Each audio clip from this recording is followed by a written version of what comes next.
There's been a lot of talk recently, including from me, about how the Chinese invasion is going to change the very landscape of automobiles, but it goes far beyond that. And while there's evidence that Elon Musk knows all about this, I don't think enough of the rest of us do. Let's take a look. Hey y'all, it's Dr. Know-It-All coming to you from my parents' house yet again. I want to talk about the Kepler robot, the new introduction of the Kepler robot. And yes, it was, a month or so ago. It's been coming out over time, and a recent video from CES and introducing it and all of that stuff. And I'm going to sit down with Scott Walter, I'm sure, and we're going to talk through the video, and we're going to look at the individual elements of it. That's not really the focus of today's video. Today, I want to kind of take a little bit of a higher view of this, because it relates to Tesla's Q4 earnings call, and I got this from Eleka here. So thank you for copying what Elon said. I didn't have the exact quote. This is fairly close. Don't assume it's exactly correct, but more or less this is the gist of it. Anyway, Elon, when asked about doing an AI day, and I have asked many times about that, and people have been a little bit mum about exactly why they didn't do an AI day 2023. Elon responded to that and said, some of our competitors look at what we do on a frame-by-frame basis, which, by the way, even non-competitors like Scott and I have done that. We've broken things down frame by frame. I've looked at a lot of the AI Day videos over time. I've got an entire playlist, so you can check it out up here, where I kind of just like walk through frames and look at what's going on. So it's not just competitors, but a lot of people look at this stuff frame by frame. Same with Battery Day, interesting. Have to be a little bit cautious, but some kind of update would be good to do, so that's very nice to know. We'll discuss with the team maybe something later this year, so don't hold out hope. Don't hold your breath for sure, but it is possible. Very, very cool. Main goal is recruiting, which it has always been for the AI Day thing, but this is interesting. He added this too, and to change the perception of Tesla. So I think what he's referring to here, looking at the context of this, is that generally speaking, people think of Tesla as an automobile company. He really wants to push the idea of Tesla as an AI/robotics company, and that's what's going on here. And it makes a lot of sense to use something like AI Day to do that. So clearly the main focus has always been on recruitment. They're trying to get the best talent, and the way to do that is to put yourself out there and make it, more like evident who you are, why you would want to come work for Tesla and over Ford or GM, because there may be a misperception on some people's parts as like, oh, I'm just going to go work for Ford or GM. Why would I do that? That seems a little unlikely, because Tesla is kind of at the forefront of AI work, so I would think anybody in the business would at least know about them, but they might be like, oh, they're not as good as they say. And so this is a good chance for them to really kind of show their nerd cred and make some inroads in that. And so that makes perfect sense. But at the same time, I think it also is important to the more general populace to get the idea forward that Tesla is not just a car company. And in fact, they don't really think of themselves, generally speaking, as a car company. They think of themselves much more as a technology company. And then let's take a quick look at this Benzinga article. Of course, I will leave a link to the post and to the Benzinga article, and also the Kepler intro video. All that stuff will be in the description. Anyway, we have what we already know about this, and it says, despite the caution, must acknowledge the importance of providing some form of an update and mention considering an event later this year after discussions with the team. And here we get some more color about the recruitment and also the changing perception thing. Our main goal with these AI Day things, I love things, is recruiting and to sort of change the perception of Tesla as people thinking of Tesla as a car company when they should be thinking of Tesla as an AI robotics company. And then why it matters, Musk has emphasized Tesla's leading position in real-world AI and has consistently stressed that Tesla is not just an automobile company, but an AI and robotics company, and by the way, an energy company as well. He even rejected the comparisons with Japanese automaker Toyota, deeming it a wrong frame of reference, and I've done a video about that as well if you're interested. While Tesla remains rooted in electric vehicle manufacturing, the company has diversified its business to encompass energy storage solutions, solar products, supercharger stations, software, and robotics. It's the new year, and that means time to form more sustainable and better fitness habits. Better fitness is not an all or nothing situation, however. We all still want to enjoy life and our friends. That's why I love ZBiotics. ZBiotics allows me to enjoy nights out in moderation while working towards my 2024 goals. ZBiotics Pre-Alcohol Probiotic is the world's first genetically engineered probiotic. It was invented by PhD scientists to tackle rough mornings after drinking. Here's how it works. When you drink, alcohol gets converted into a toxic byproduct in the gut. It's this byproduct and not dehydration that's to blame for your rough next day. ZBiotics pre-alcohol probiotic produces an enzyme to break this byproduct down. It's designed to work like your liver, but in your gut where you need it most. Just remember to drink ZBiotics before drinking alcohol, drink responsibly, and get a good night's sleep to feel your best tomorrow. Go to zbiotics.com/Dr. No or scan the QR code on the screen right now to get 15% off your first order when you use Dr. No at checkout. You can also sign up for a subscription using my code, so you can stay prepared no matter the time or the occasion. And ZBiotics is backed with a 100% money-back guarantee, so if you're unsatisfied for any reason, they'll refund your money, no questions asked. During the holidays, I discovered what a huge difference ZBiotics makes for those celebratory evenings. I would drink a bottle of ZBiotics before hanging out with friends, stay hydrated between drinks, and the next day I felt great, and I was even happy to hit the gym the next morning. ZBiotics is a real game changer for fun nights. With the new year, give yourself the gift of a better tomorrow with ZBiotics. Just remember, ZBiotics is the drink you drink before drinking. Be sure to head to zbiotics.com/Dr. No and use the code Dr. No at checkout for 15% off. Thanks to ZBiotics for sponsoring this episode, and now let's get back to it.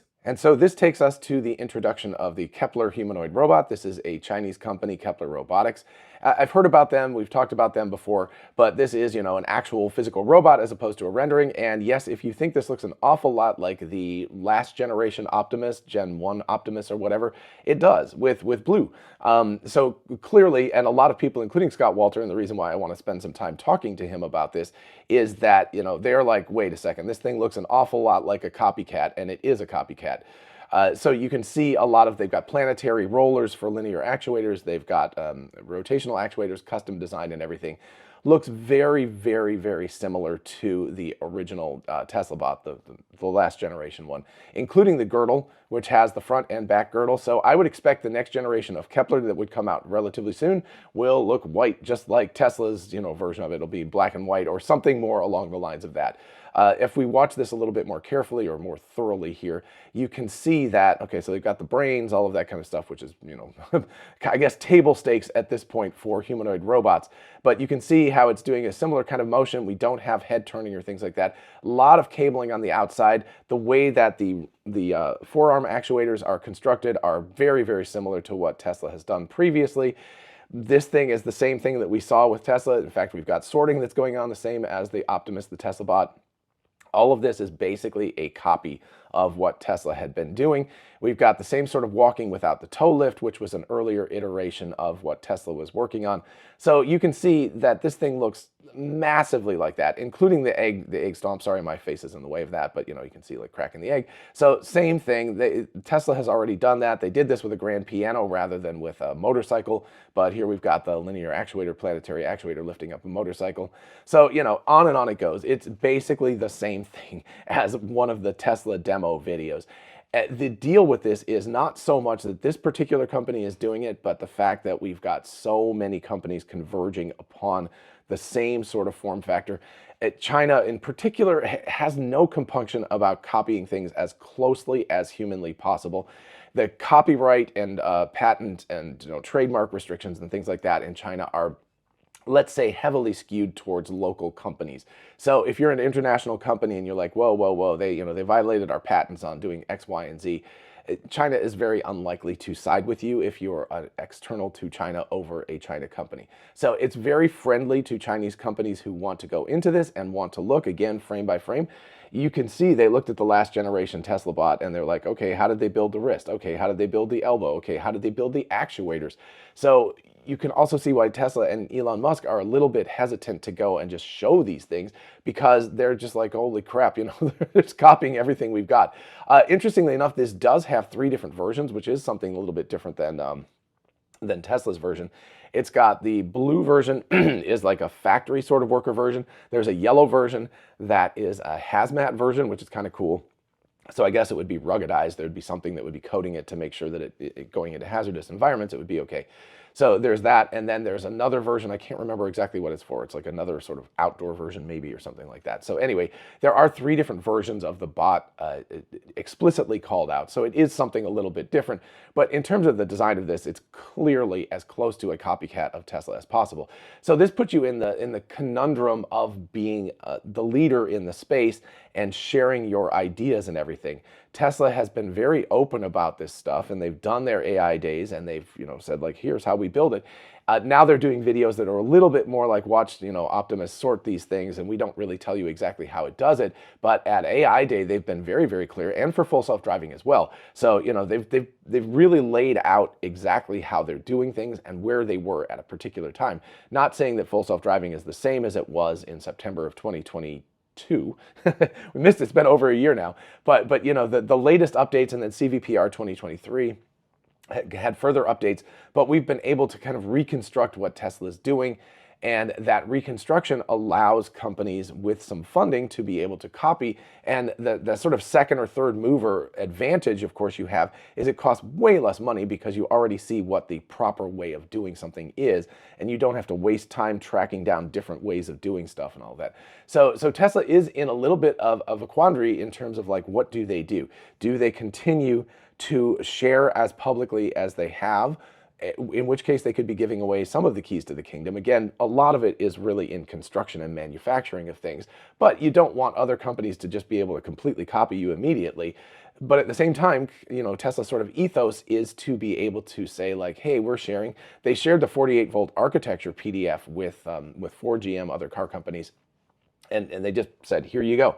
This is how you do it. Now, I argued in a video that this was actually not as selfless a move as you might think, because the more companies that are manufacturing this type 48-volt architecture, the better it is for Tesla, because there is a more robust ecosystem. The web, the supply web out there is more robust. They have more options to order from and everything. So, it is self-serving to some extent, but it's also very, very cool that they're willing to share.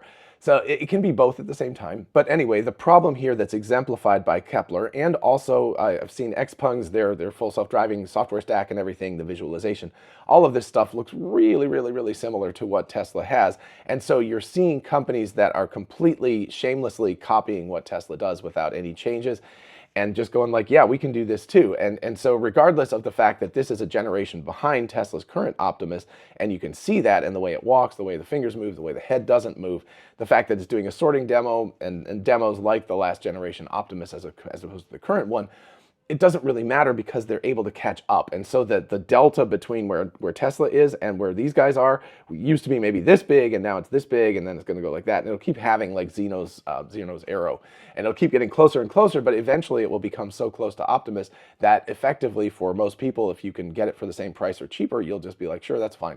And you save a ton of R&D cost on developing these robots when you don't have to be the first mover and kind of cast around and figure all this stuff out from scratch. So to circle back to what I started with, where does this leave us? This leaves us with the fact that China is copying, and other companies as well, not just copying, but also creating on their own. But we're converging on these types of technology, full self-driving for four-wheeled robots, humanoid full self-driving, whatever that thing is going to be called, for bipedal robots. We're standardizing on the humanoid form factor, and you've got a lot of these companies that are very shamelessly copying what Tesla is doing. That is not so true for like US, Canadian, European companies. They're casting out and working on their own a lot, and still you see it's a relatively convergent space, because a humanoid form factor is a humanoid form factor, and it's going to look relatively the same across all things. But when you come to a thing like Kepler, you're looking at a company that is very willing to shamelessly copy what Tesla is doing down to the actuators, and as close as they can get to the brain and everything. Tesla has been a much more reserved about what's going on internally with the brain of the bot. But that kind of a thing you can sort of estimate also from full self-driving stuff. So if you're willing to copy egregiously, you can get to where Tesla is relatively quickly, and that would explain why, Elon was a little bit like, I'm kind of hesitant about, sharing too much, but we do need to share.